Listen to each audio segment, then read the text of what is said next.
Well, welcome everybody to Be Well Bi Plus Mental Health Experts panel. This is our installment of our Bi-alogue Series in honor of Bi Health Awareness Month. My name is Dr. Mimi Hoang, or Dr. Mimi, and I'm a co-founder and board member of the Los Angeles Bi Task Force.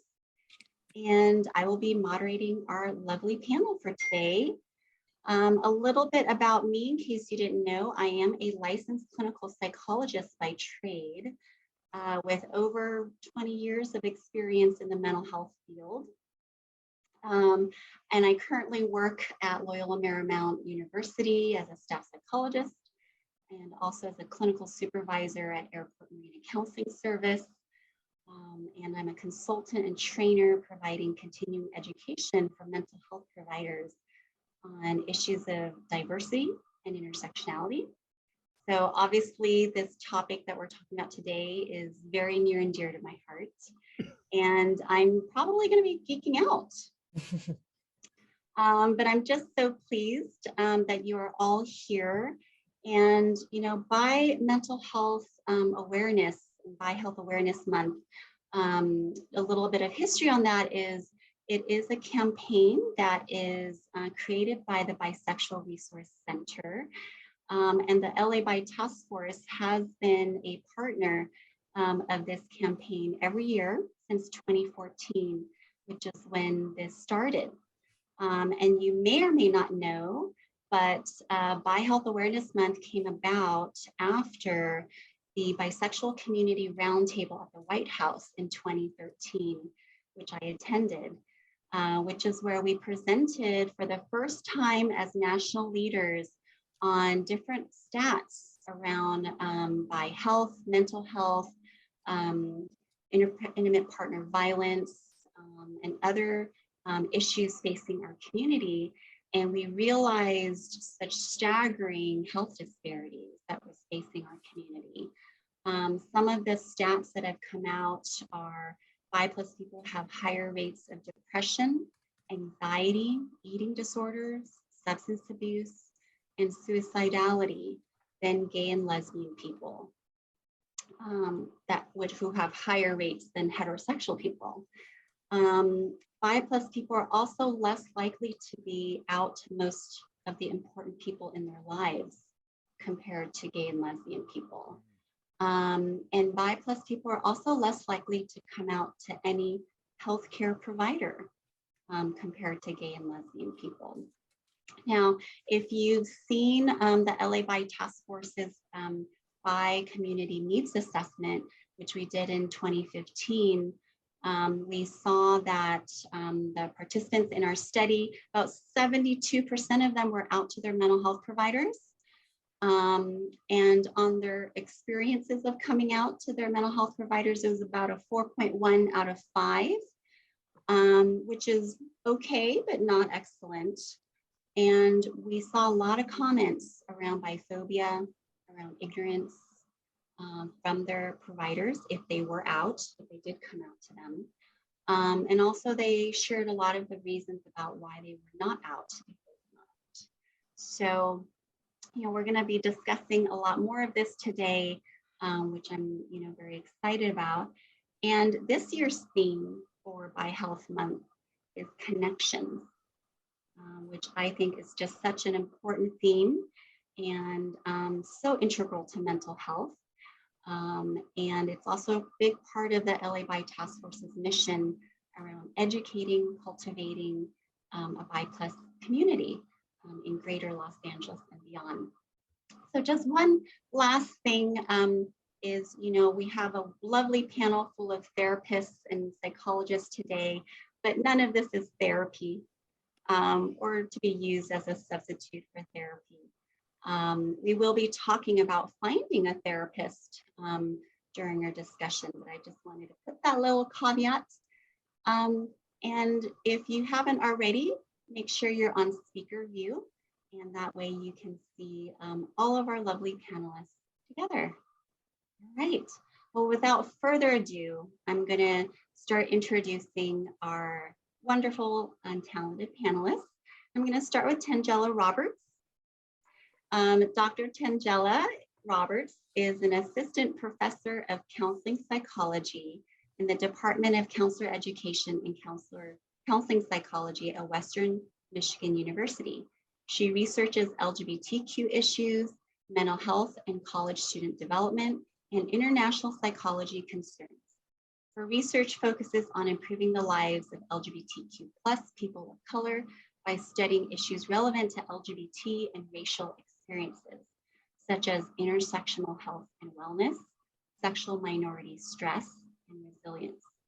Additionally, she is interested in exploring research related to bettering current ways to recruit and retain marginalized students in doctoral programs. Welcome. Why don't you share with us a little bit more about your personal and professional journey into bi+ mental health? Thank you. Hi, everyone. It's great to be here. When I think about my professional and personal journey into bi-mental health, I feel like my journey to the mental health part started before I even had a development or understanding of my journey into bisexuality. So explaining that a little bit, when I was younger, I think I always sort of identified myself as the emo kid that kind of skewed a little bit more towards depression. That just sort of seemed like it fit. I thought it was just really emo, but it really was actual depression. Going into college, I was able to work through and find a therapist for the first time, and also explore my sexual orientation while I was in college. And then I sort of found a group of other people who were also sort of skewed towards some feelings of sadness because of who they were, and in some kind of unfortunate way, we were like a misfit of bi mental health people that were just sort of stuck together and worried about ourselves and worried about other people and sort of trying to take care of each other. But I think that's sort of how it happened, really, with the mental health part first, and then understanding the bisexuality and sort of seeing within communities, especially within bi communities of color, seeing how mental health in and of itself might not be necessarily talked about in certain communities of color, and then sexual orientation might be something that has a wide variety of responses. So the different variety of identities kind of made a big experience in understanding mental health and bisexuality for me. Great. Well, thank you so much for sharing your journey, which I think sounds a lot like mine, which I've shared in other circles. And Dr. Tangela Roberts actually and I were just on another bi-health panel. So such an important topic for all. Well, thank you. Our next person I'm going to introduce is Dr. Cadyn Cathers. He's a Polish-American endosex, bisexual, ambiamorous, transgender man. He has been teaching courses on human sexuality, psychotherapy with LGBTQIA+ communities, and psychodynamic theory for over 10 years. He's the founder and CEO of the Affirmative Couch, which provides online continuing education on clinical work with LGBTQIA+, consensual non-monogamy, and kink communities, and provides organizational consulting for clinics seeking to provide affirmative health care. He's a licensed psychologist in private practice, focusing on psychoanalytic psychotherapy with trans and non-binary patients. He teaches at Antioch University, Los Angeles in the LGBT specialization, at Cal State Los Angeles, Mount St. Mary's University, and Rice Davis Graduate School. Welcome, Cadyn. Hello. For me, my journey into mental health kind of, it coincides with my journey coming out as trans, because there's so many intersections. I came out as a lesbian before I came out as trans, and after I came out as trans, I switched careers into going into LGBT psychology. And while I was at Antioch in the LGBT specialization, And as I was gaining more congruence in terms of my gender, there became an expansiveness and a realization around how much biphobia I was experiencing when I had been part of the lesbian community. And so it expanded after working through a lot of that around that my sexuality is much more expansive and I am actually bisexual. And so it was actually through mental health training and working through my own biphobia that I could come out a third time. And so that's how I had kind of, and then became a provider working with bi+ communities. So thanks for having me. Thank you, Cadyn. And Cadyn has actually been a board member of our LA Bi Task Force. So it's wonderful having you back and involved. Yeah, thank you for having me. Great. So our next speaker is Denise Penn. Denise is a licensed clinical social worker currently working with LGBTQ seniors with the LGBTQ Center in Orange County. She has been working as an advocacy journalist for alternative press for several years. She is a past president of BiNet USA and served as a director with the American Institute of Bisexuality for 10 years. Her coverage of discrimination cases and hate crimes received national attention and has been included in congressional hearings on hate crime legislation in the Capitol. She has worked as news reporter, columnist, film and theater reviewer, photographer, and news editor for the LN, Nightlife Magazine, After Dark, the Long Beach Post, The Blade, In Los Angeles Magazine, and others. She also works as a media consultant and hosted a weekly live cable TV program serving Long Beach for over 10 years. Welcome, Denise. Thank you. It's great to be here celebrating Bi Mental Health Month. My journey has been rocky sometimes and very, very diverse. A lot of people question me. A lot of people in the LGBTQ community know me as a journalist and are surprised that I'm a licensed clinical social worker. But really, it's part of advocacy.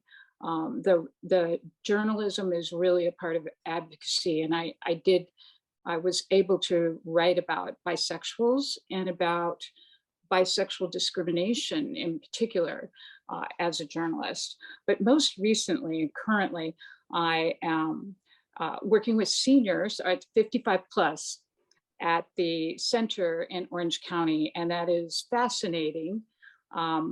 People think that have an idea in their head of what that's going to be, and it's not that at all. They usually picture the stereotypic seniors, except that they're wearing rainbows and such. And we actually have people that are coming out in their 60s, which is coming out as trans, coming out as bisexual, and coming out as gay and lesbian and going through that process. And that is very fascinating. I would love to see more research done on that. At the same time, I have been seeing clients in the high school setting, which gives me a balance of, youth and, both ends of the generational spectrum. And during the pandemic, that's been very challenging. I tend to look for clients who need help because they're coming out and feeling a lot of pressure, I think, to identify right now with all of the identity labels and their peers saying, oh, well, what are you? And so my thing is to just, have them embrace the process. It shouldn't be angst. It should be wonderful and beautiful discovering who you are. And that's kind of how I've always approached my work with bisexuality. And I could say a lot more, but I'm not going to right now. So thank you very much for having me with you. I'm thrilled to be with this panel. Thank you so much, Denise. And actually, Denise and I presented on the mental health portion at that inaugural bisexual community roundtable at the White House. So we've shared that journey together. Yes. Last but not least, speak of wearing many hats, we have Dan Rothenberg. After college, Dan Rothenberg took a gap decade to be a stand-up comedian in San Francisco, where he used humor to address family issues and sexual fluidity. From 2006 to 2008, Dan wrote and starred in his play Regretosexual, a rom-com based on the true story of the night Dan told his current wife that he is bisexual. This was developed into the off-Broadway production Hot Mess, The Love Story, which ran in New York and Edinburgh Fringe Festival. In 2008, Dan returned to grad school to become a therapist specializing in youth and families. Dan worked at Penny Lane Centers, where he ran an LGBTQ youth group and regularly presented at the EDGY conference, which stands for Embracing the Diversity of GLBTQ Youth, including his To Be or Not to Be panel on bisexuality. Currently, Dan has a private practice in Portland, Oregon, specializing in teen, young adults, and families. Welcome, Dan. Thank you, Mimi. Thank you for having me. And yeah, my work has been a little with Bi Plus Youth has been a little more creative than clinical, but I do work with a lot of queer youth in my practice, and I've begun to work with polyamorous queer families, and on the both working with the children and working on the parenting end. And my personal experience began in the late 90s in San Francisco. I went to San Francisco not planning to be a stand-up comedian. It just kind of went that way. And it was one of the few cities that had a gay comedy scene, which was comedians coming out on stage, which was unusual then. And so I originally came out as gay, and because I thought I was gay because I was attracted to men. I did not think I had an option for any kind of non-binary sexual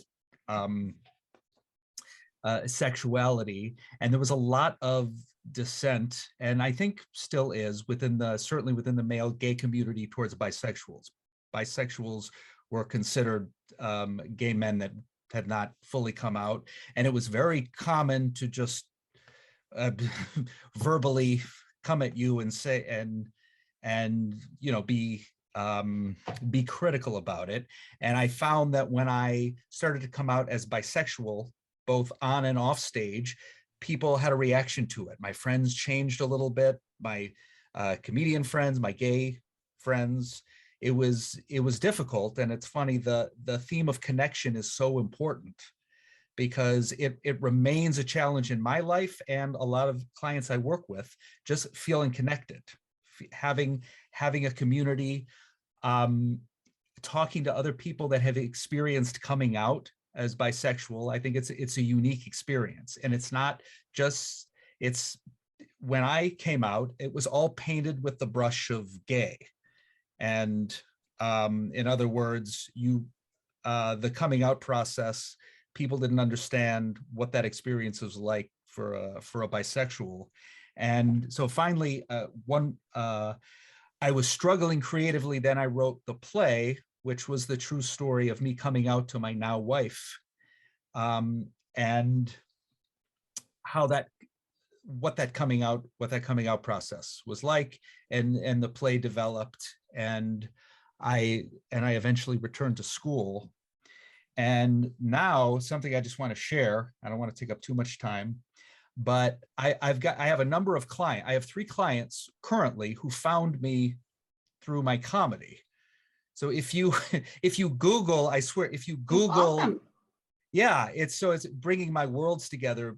And they all say, I Googled, I thought I was gay or something.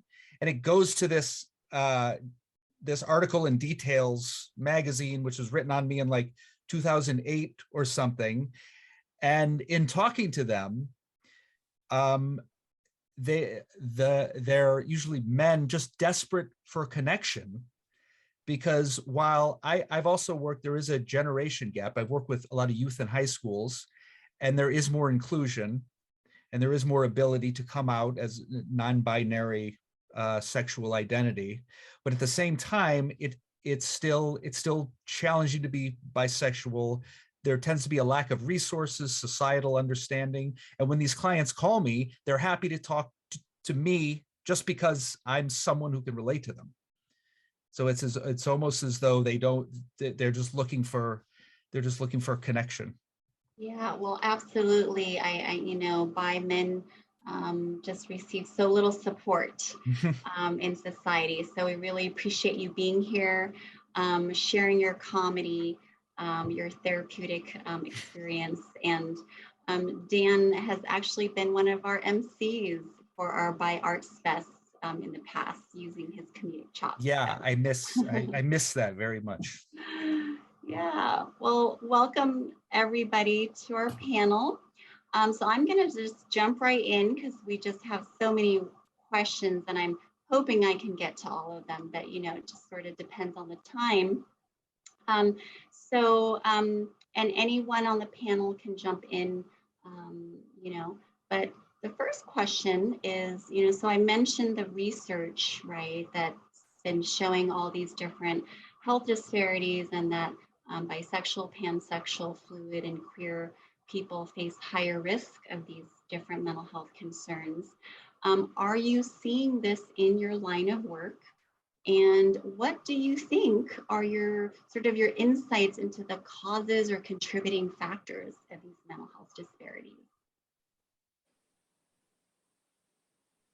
That's interesting. My line of work currently is less clinical, so less me seeing clients and more of the research and training. So training therapists how to be therapists and doing research on therapy in a roundabout way. So I am seeing it on the research side. I am seeing a lot of like the impacts or the increase in some of this negative mental health impacts. So depression, anxiety, unfortunately increased suicidality, substance abuse, and sadly domestic violence. I am seeing a lot of that in like not only in some of the past research on bisexuality, but also in like the current research. So we're also seeing sort of a trend over time that these intense disparities aren't really changing. And when we look sort of at a microscopic level with bi communities of color, bi trans people, just the added impact of that additional oppression just makes it worse. It increases what you're already seeing. To add on, I see it a lot in my clinical work. I do a little bit of research, but primarily I'm a clinician, and I'm also training other therapists. And what I see is a lot of struggle around identity. And I think that comes from a couple of different factors around not having identity mirrored or validated. So someone saying, I really like that boy, and I like that girl, and I like that non-binary person, and someone being like, you can't, or something along those lines, because that can feel very invalidating. And then people start to question themselves. Not having a lot of bi plus individuals that can be looked up to. And this is where I think connection and community is so important, because then people can look up to role models and be like, oh, we have our bi plus elders to look up to, and then go, okay, they made it, they got through. We don't have as much visibility around bi plus individuals. And then without community, it's also hard to be like, oh, you're like me. And I think those three components are really necessary to have cohesive sense of self. And without that, often then you're going to see depression, anxiety, trauma type symptoms, overeating, acting out with sex, drugs, those sorts of things. And so that's how I see it as a contributing factor as well. Right. And I'd like to add, when I started in 2015, working with the Center Orange County, I had a support group, Bi-identity, and we didn't have any other bi-oriented groups in the whole county. And what I saw anecdotally is a lot of, especially bi men, who are feeling oppressed, feeling isolated, feeling stigmatized, who really need that kind of connection. And my thought on that is that this really is something historically that started as a result of the AIDS pandemic. That bisexual men were blamed and scapegoated for spreading the virus into the heterosexual community.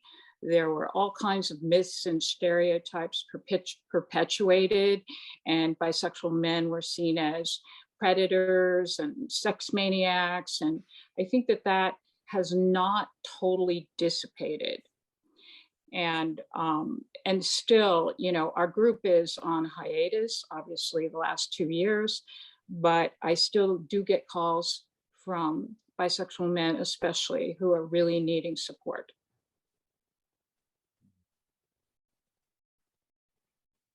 There's just so many, I think, all of you bring up just important points around minority stress, right? And having a lack of visibility, a lack of role models, and support in identity development. So you're all speaking my language. Yeah. Dan, did you have any other thoughts that you wanted to add? Yeah, I would add, because I work with primarily teenagers, that parental support for bi+ youth is it's a challenge. It seems like in many ways the generation gaps are widening, and while parents are aware of maybe a movement toward a more bi-affirmative culture and atmosphere, they don't necessarily include themselves in that. That's for youth. Pronouns are for young people, and they're not always. I find parents sometimes struggle to know how to support their bi+ youth in that respect. So education is really important. Yeah, I totally can see that too, Dan, because I work with university population, young adults similar to you, and I'm seeing the same thing around parents being more accepting of gay kids, their kids coming out as gay than as coming out as bi. So there's even that kind of lag too, of not only is there a generational difference, but just also there's a difference between the B and the G and the L. And this is Portland, Oregon, where we're supposed to be fabulous and open-minded, and we post signs in our yard about how that's the Portland, etc. But it still takes a lot of work and leaning into a lot of fear. Yeah, well, it's such important work that you're doing in talking to parents. Yeah. So we're talking a little bit now around different subgroups within the community, but what are some specific cultural factors impacting mental health that you've seen facing specifically like bi+ women, bi+ men, trans and non-binary people, people of color, youth versus elders, etc.?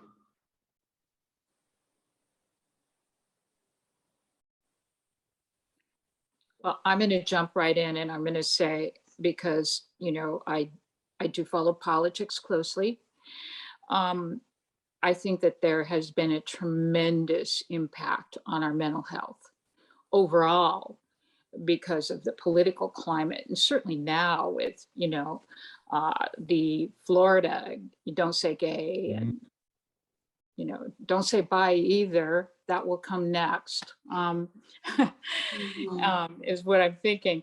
But I do think that has really affected the mental health of our kids, of our elders, clients who would come to the LGBTQ Center following the 2016 election, where some were reluctant to do so anymore, to receive services. They were afraid someone would see them. Where they had been comfortable before, the political climate puts that extra layer of fear and oppression. I think that it's particularly awful for the elders because they have lived through some of the oppression, some of the hate crimes, some of the discrimination. And when we have the political climate turning that way, it really impacts their mental health.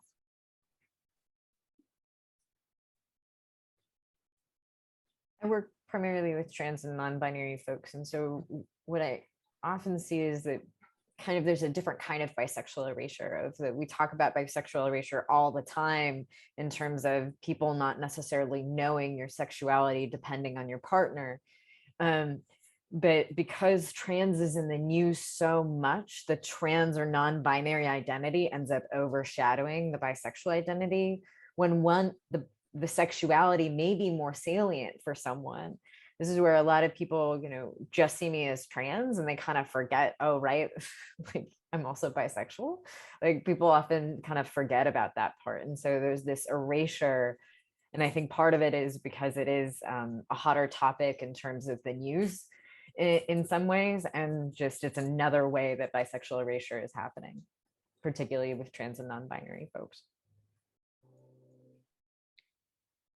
I was just thinking, just to piggyback off of that, when looking at bi communities of color, and interestingly enough, there's sort of this common, I'll say trope, I think trope is the right word, common trope of communities of color being inherently more homophobic than white communities.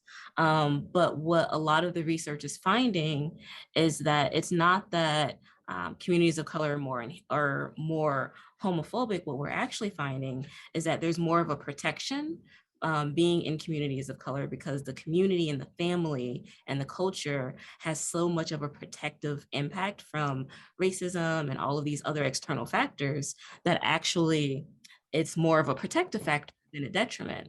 So when we think about sort of twisting how we view communities of color, instead of from this deficit standpoint of always being more homophobic, we start to see that there's just this mental and really common just erasure of by people of color in general, because they don't really exist. There's this idea that they don't exist in people of color communities because they're so homophobic.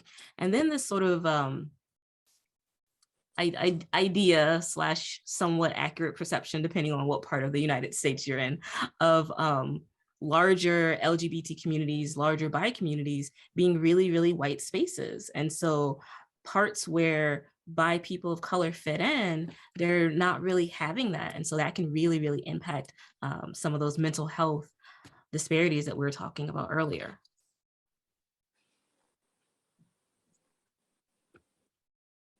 I appreciate you bringing that up, Tangela, because I've seen those studies, and I think we've chatted previously about it, how it, there's more diversity ethnically within queer and bi plus spaces in general.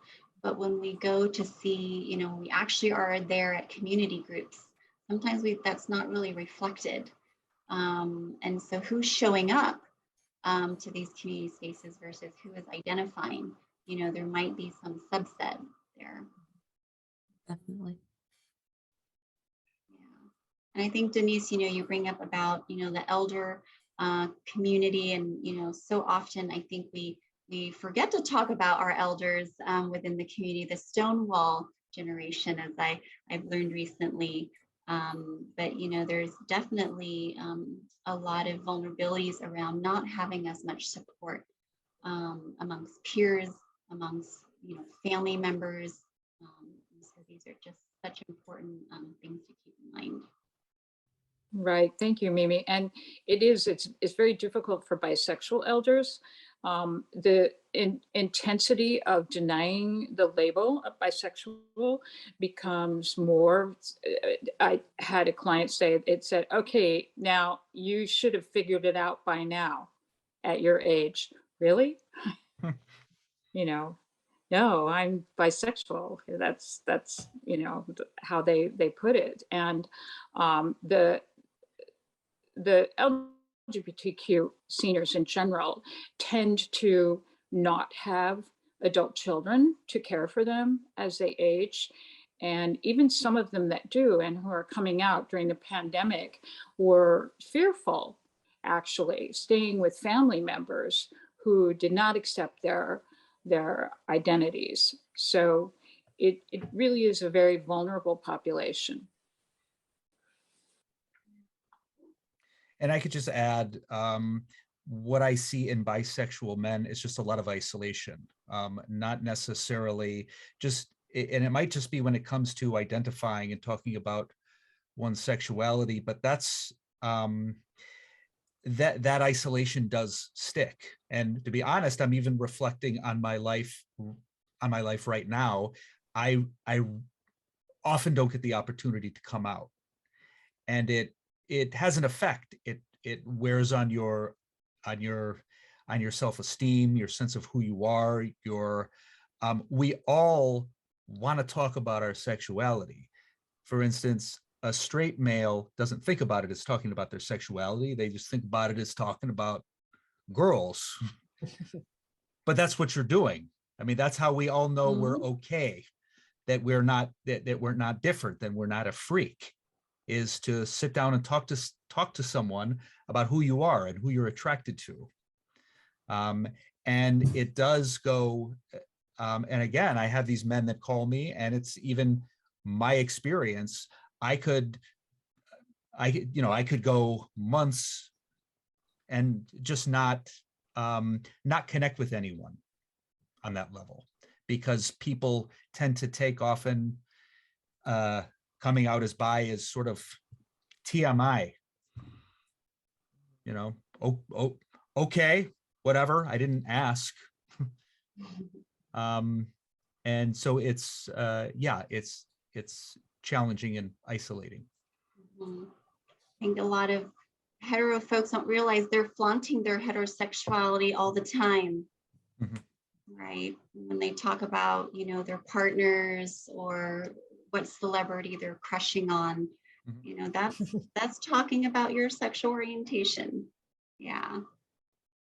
Right. So, we're talking about a lot of sad and serious topics, and I want to sort of turn the question a little bit and discuss, what are some ways that bi plus people can improve their mental health and wellness, despite facing all these hardships and challenges.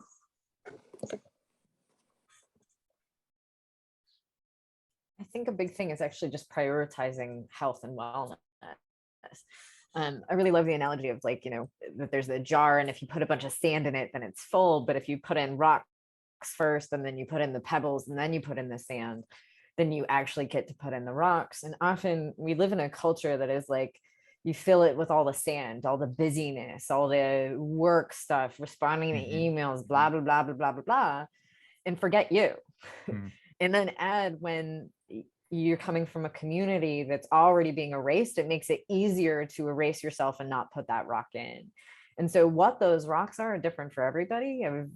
For me, it's, exercise is really important. Meditation is really important. Game nights are important.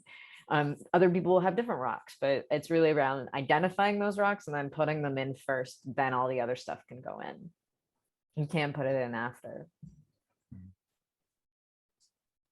I love that analogy. That's a really good point. When you're already a part of a community or identify with something that's being erased, you need to work at it. If you're a part of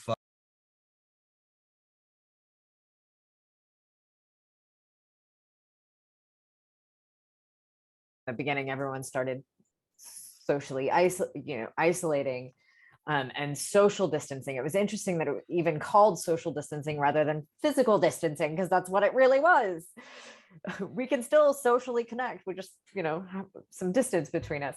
And it really highlighted how much anxiety went up, insomnia went up, all sorts of, and people are having less sex. All sorts of different symptomatologies have showed up. And I think a big part of it hasn't just been the stress of the pandemic and the grief and loss around either someone losing a job or losing a loved one or something along those lines. It's been the lack of social connections. Definitely would echo that, being in a space where in some ways as a society we went 2 years, for better or worse in terms of how effective it was, but we went about 2 years forcibly distancing ourselves from other people. In some ways, I think that it made the virtual space really, really great for communication, for community building. So like all of these amazing social media spaces were great, but for people who don't have the means or access to that, they were still sort of at a deficit. When I work with clients, I often do, values clarification exercises to sort of get a sense of, okay, what are your goals and what direction do you want to move toward? Almost every time, one of the core values is connection, connecting with people, creating intimacy. And it's almost, it's synonymous, I would say, with mental health.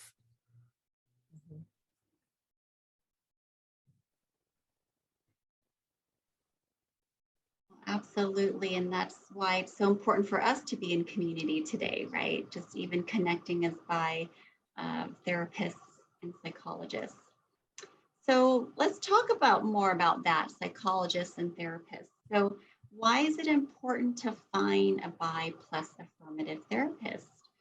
And why is it important to come out to your therapist if you have one?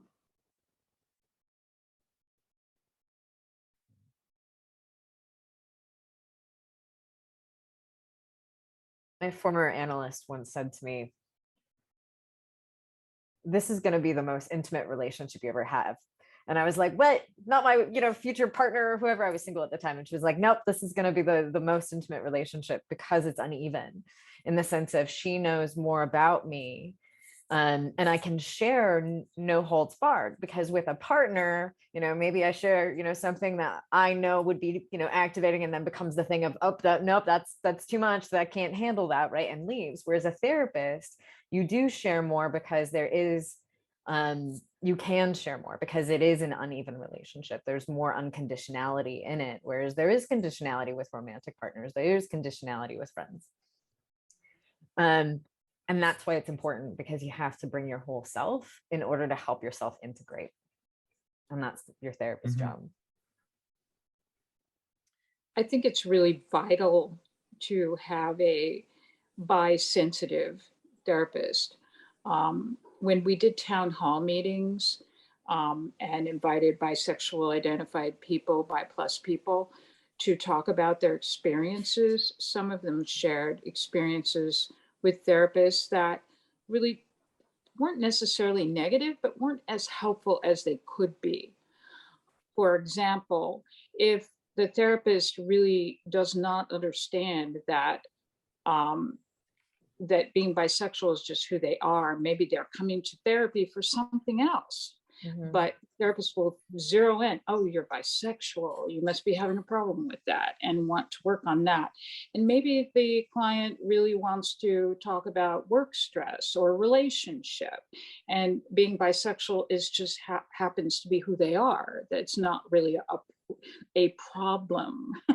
So that's one thing. And then of course there are therapists who really intrinsically don't understand that that is a true identity and want to focus on having the client make a choice or come to terms with a binary identity, so to speak.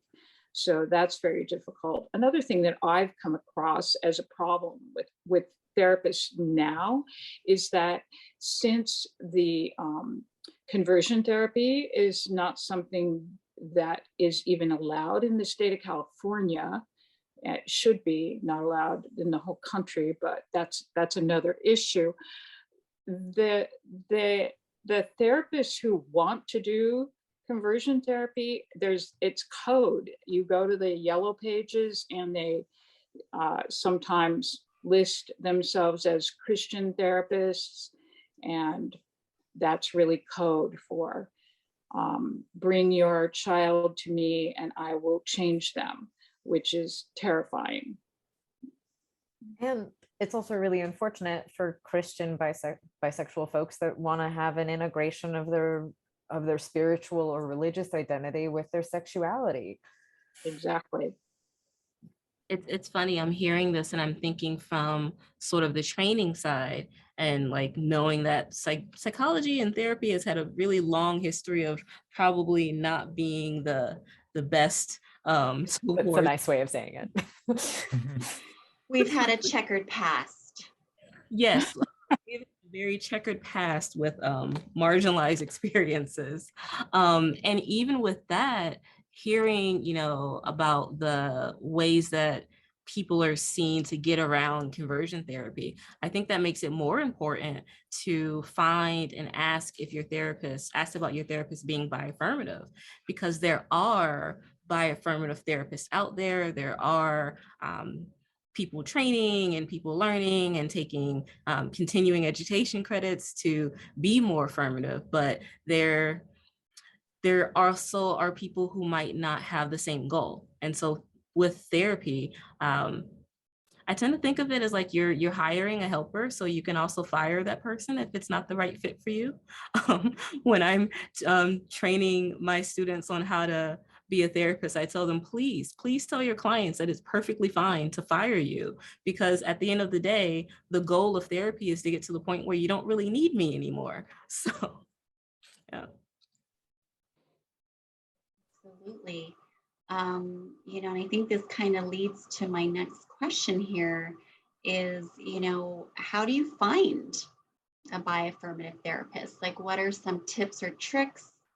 And what if you already have a therapist, that you're already seeing, and maybe you're not out to them yet? How would you sort of, assess how affirmative they might be? And email me. Thank you.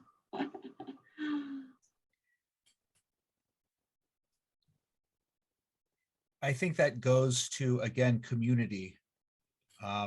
It's always so important to have a community to find resources, to have to know by people and get referrals, in addition to going to we have the Q Center and the LGBTQ Resource Center in Portland, Oregon, and prioritizing it in that way. And again, it's funny, the last question, it was resonating about the importance of having a bi-affirmative therapist. It was resonating so much in me. I just the understanding. Mm-hmm. The understanding of what to say and what not to say. Mm. The understanding of, I have, as a bisexual,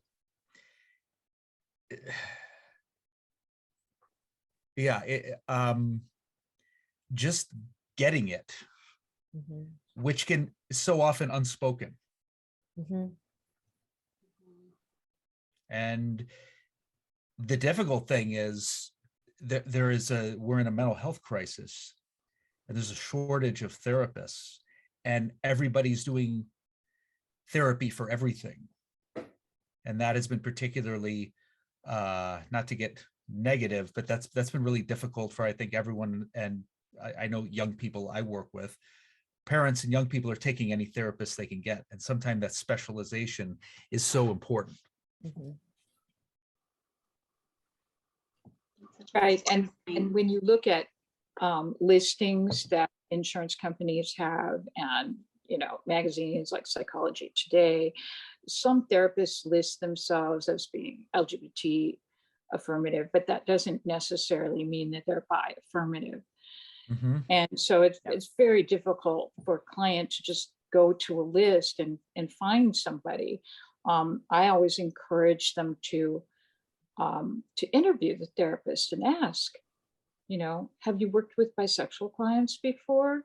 How do you feel about bisexuality? What do you know about bisexuality? And you can kind of get a feel for that. You know, I had parents that were looking for a therapist for their bisexual child who was just coming out, and they went and interviewed 3 different therapists and then picked the one that they wanted as a family, which I thought was just amazing.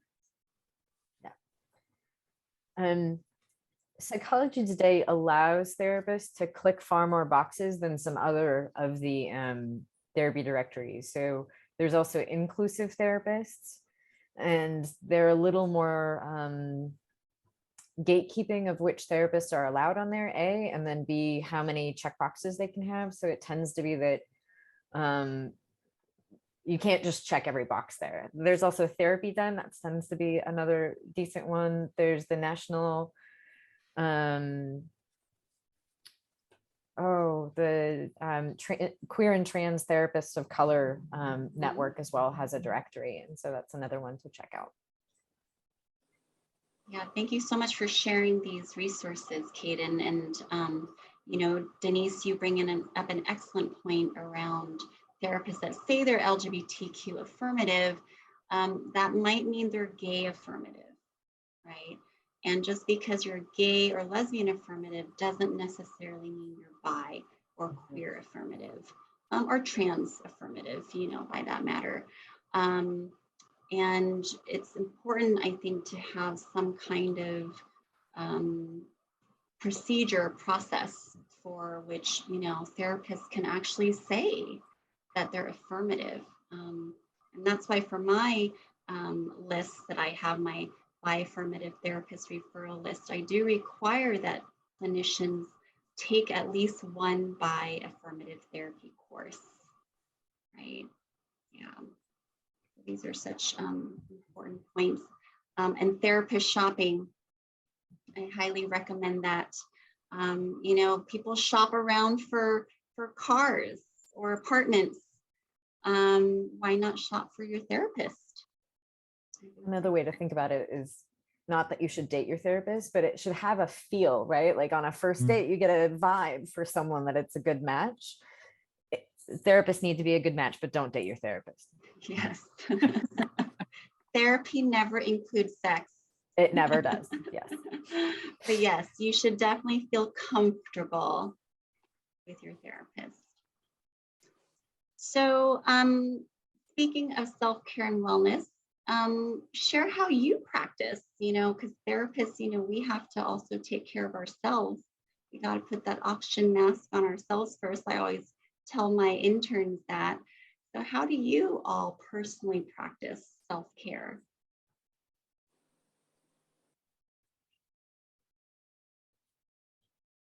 I do yoga. I'm kind of physical fitness. I kind of lean towards that. I've gotten into trail running, which is pretty cool. I'll tell you my favorite self-care right now, and I will throw in just briefly, I have some health issues that's technically rendering me immunocompromised. So COVID has really taken a toll on my ability to do anything. I'm still not supposed to go indoors anywhere. As a middle-aged person, I get this incredible self-care. I go into Portland, sit at a cafe with young people and take in the atmosphere of just the vitality of the city and youth, and brings me back to San Francisco and Los Angeles. And I listen to 80s music in my AirPods and sing and annoy my family in that way. And that's, yeah, that's me. You're getting some hearts. 80s music. Mm-hmm. I also trail run and exercise. And for me, I found that like if I leave it for the end of the day, then I'm too tired. And so this is like, that's the first rock, right? It's some sort of self-care. I also, cooking is one of mine. So then it actually ends up being that like breakfast is a rock, and then lunch is another rock, and then dinner is another rock. So it also ends up that there's multiple ones throughout the day, rather than just kind of everything in the morning, because working as many hours as I do, there need to be breaks. Building those in, regular social contact, and then play of some kind. So that might be board games, might be video games, it might be dancing and jamming out to some music, it might be playing with my cat. There are many forms of play, but it's basically, you know, where it's, I'm not working. I love my work. I adore it, and it can be a lot of fun, but it is not play. I like distinguishing between work and play as I'm thinking about it. Definitely, definitely playing with my cat, or at least my cat playing with me, because I think that's, I'm a new cat person, so I think that's how cats work. But other than that, I think of, for self-care for me, sometimes I really just need to have like a complete mental break. I just need to focus on something that sort of takes me out of the space that I'm in. So I watch a lot of movies. I watch a lot of like horror and true crime movies, which probably seems counterintuitive, but it's interesting and it sort of gets the wheels turning. So that works for me. And lots of music, lots of dancing, probably an embarrassing amount of dancing the Spice Girls in particular. 90s music. Mhm. Thank you for owning that, Spice Girls. Oh, Backstreet Awesome. Boys. We Scary. don't judge here.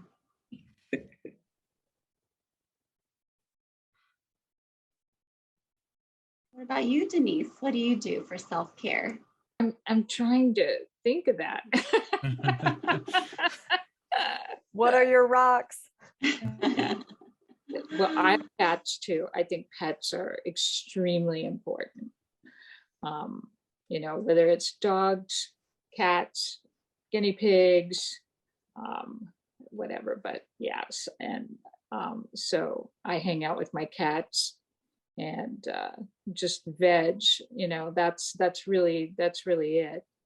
You know, during the pandemic, it was hard, even going for walks. And I showed some people that I had a translucent bubble umbrella that I would go for walks with my umbrella, you know, because you're underneath this transparent thing. So it's better than a mask.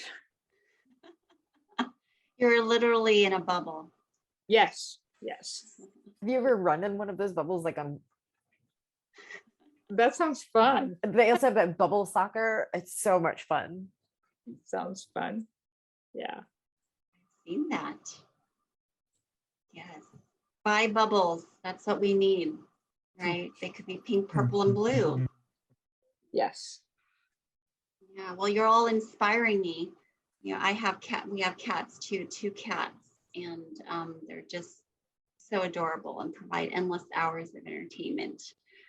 Just doing their thing, right? Just doing their thing. Well, I have one last question. And because all of you are doing such amazing work, and you know, how can our viewers today follow your work and continue to see what else you're up to? What sorts of social media or website or links would you like to share? Ready? I will admit I have a bit of a love-hate relationship with social media. Meaning, I have the social media handles and I will put it in the chat. It's Okay. at Dr. Tangi, but there are long stretches where social media is just exhausting. So it's there if you want to connect, but sometimes I'm not on it for a while. So we can follow you, but don't expect constant news. Yes. That's okay. I have a Facebook business page, which I'll share. Also, I'm in the process of doing a podcast on parenting called What Did I Say? And it's about just parenting tweens, teens, young adults. And it's not out yet, but I've gotten one episode in the can, and I'm going to get like 3 or 4 and then put it out as a podcast. So that's one way to listen and follow me. And I'm hoping that, again, feeling isolated and a lack of connection, that's my way of getting a creative connection with anyone who will listen. That's great. Thank you, Dan. Make sure you put that in the chat for everyone. Mm-hmm. Right. And my website is under construction, denisepenn.com. It has a funny little man there that tells you we're under construction. But yeah, that's it for me. Great. Well, we'll look forward to that. Yes. The little teaser. I like it. And Caden, you put something in the chat. Yeah, so for trainings that I'm doing, continuing ed, those sorts of things, the affirmative couch is the best way to follow. I would say joining the email list is probably the best. And then if you're interested in my psychotherapy practice, then I run a consultation group for therapists who are interested in psychodynamic work with LGBTQIA clients, and that would be the outcouch.com. So I have a whole living room set of businesses. Lots of couches, as you can see. A couch is just, the symbol. Had to go with a theme. I'll have a coffee table soon. Yes, with your own coffee carafe. Exactly. There you go. Well, wonderful. If there are any therapists that are out there, please make sure you check out Cadyn's website for continuing ed. Well, this concludes the moderator question portion of our panel today. And so I'd like to open it up now to Q&A. I will close out the recording